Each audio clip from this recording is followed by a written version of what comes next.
Great. Hi. I'm Susie, and I'm the consultant with Play and Learn Child Development Consulting. Thank you so much for coming and contacting us today regarding your child's development.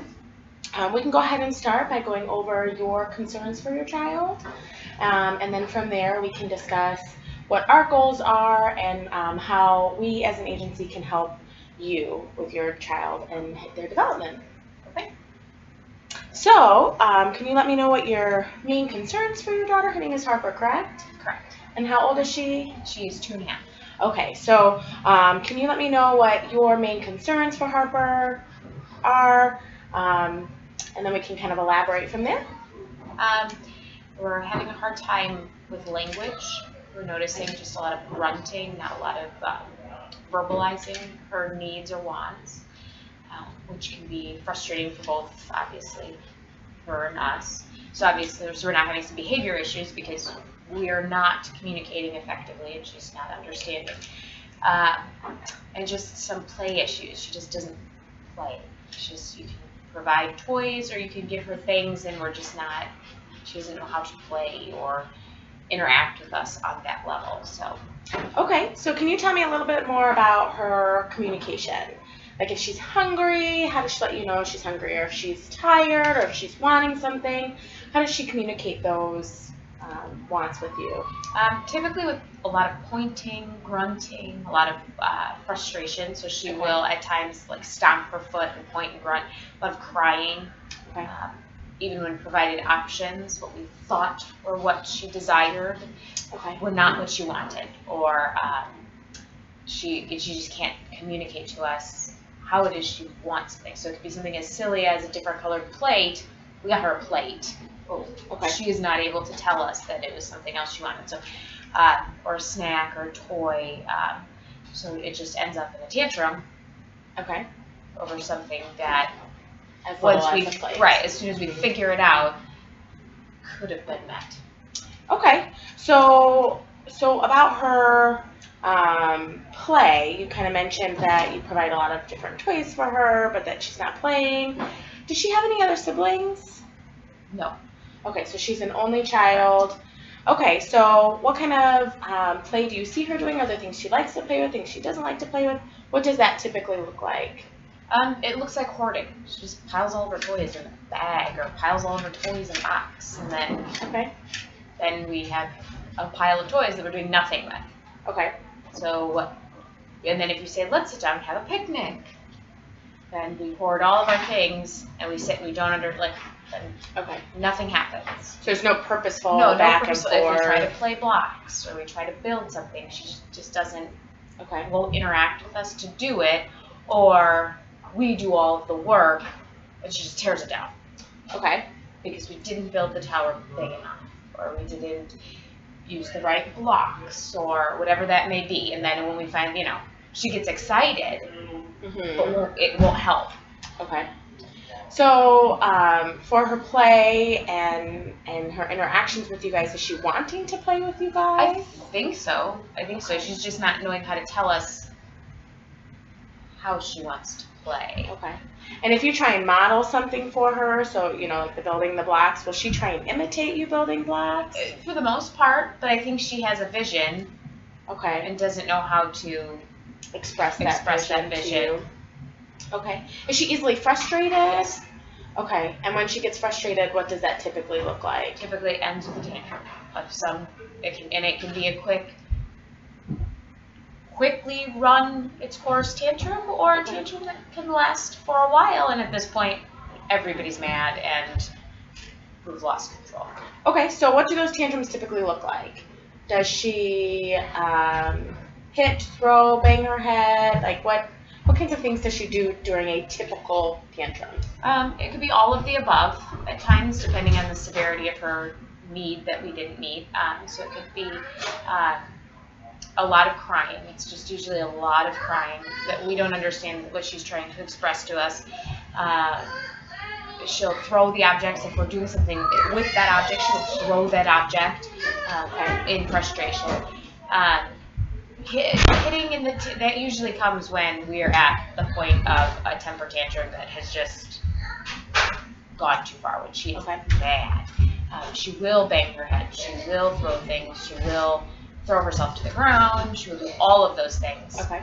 But that's usually that happens a few times a day. Lots of crying, though, during the day. And just throwing herself down on the ground because we just don't get it. And what are the things that you guys have done to try and eliminate or curb those tantrums and behaviors? Well, we try to give her choices to first figure out what it is you're wanting.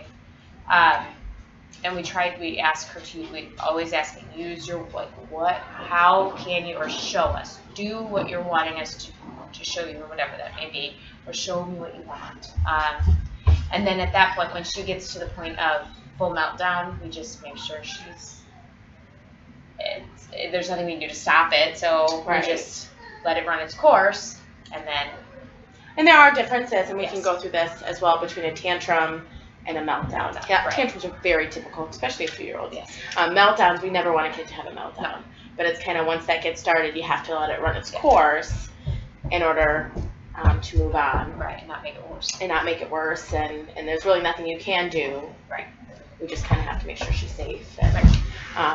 Okay. And then, are there certain times during the day where you see it more? Are there certain triggers where you're seeing it?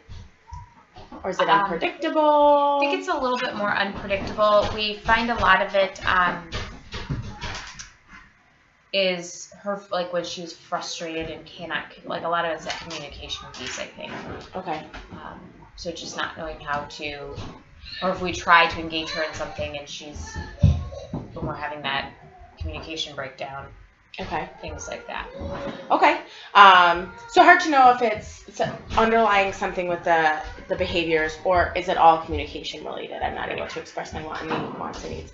Okay. So are there any other concerns that you have regarding her development? The potty training issue. Okay. We're just not having much progress. Okay. How long have you guys tried?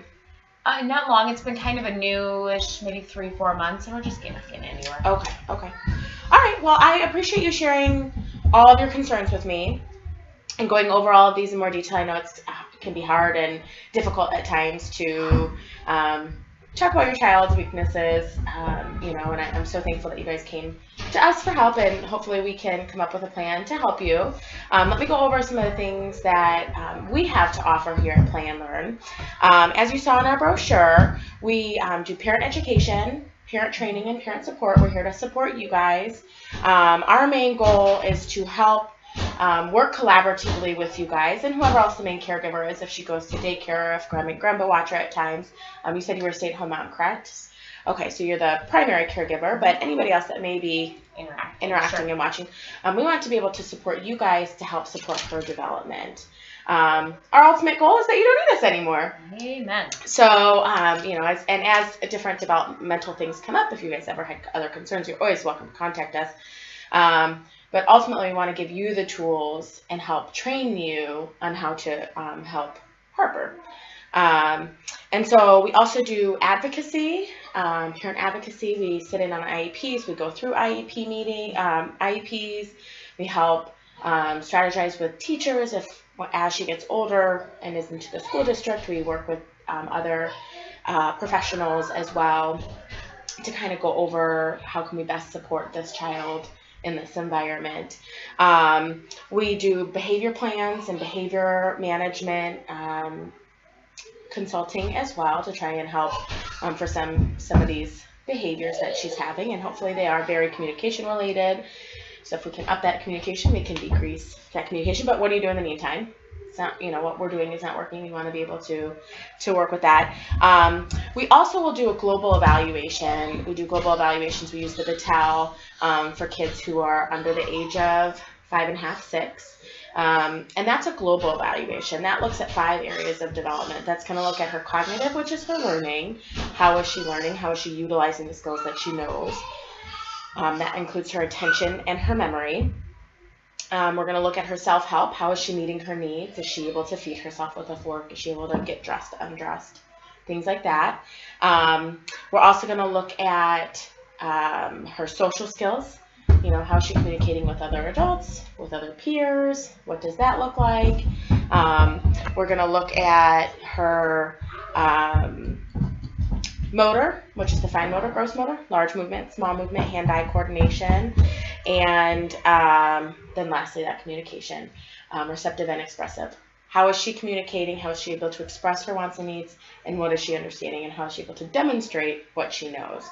So we'll look at all 5 areas of her development, and then we can really get a picture of where's she at developmentally and where are we going to go with that? What are those next steps? And when we do those evaluations, kids kind of can come out all over. They can be really good in certain areas and have some weaknesses in some other areas. And often we see if there's a communication delay, we often see that come across in other areas as well, because that is a big piece of your learning, being able to request more food at the table or to be able to socially communicate with her peers and things like that. And then, like I said, we're going to work collaboratively. So one of our main things that we do is we give you practical strategies that you can incorporate into your daily routines, so that it's not like every day you're sitting home and having to do work. It's just kind of built in, and how can we do that? So our goal, like I say, is to work together, like I said, to increase her development and decrease those behaviors so that you no longer need our services. So we're going to focus on, based on all the concerns that you gave me, we're going to first start focusing on her development, especially that communication and that play, as well as those behaviors, which just kind of go hand in hand. But we're going to go ahead and put potty training on the back burner for right now. We're not going to address that potty training. I really feel that until we get the behaviors under control and until we really can increase that communication, she's not going to be successful at potty training. She's not really making a very strong interest in it, and that's okay. And the more we push it and the more we fight it, the longer it's going to take, and that's why you're not seeing any success there. So we can go over, we can write up a contract as to what our goals are going to be. Included in that contract are the things that we're talking about here. We're going to talk about in the contract how we want to evaluate her development first and foremost, see where she's at. From there, we'll write some goals as to what we want to work on, and we'll be pretty specific. We're wanting her to do specific things. We want her to intentionally point. You said she's doing that. We want her to be making choices, and we want to make it functional for her and meaningful. So she has to get dressed in the morning. You want to put on your pants or shirt first. We want to give her a little bit of control, but ultimately you have the control.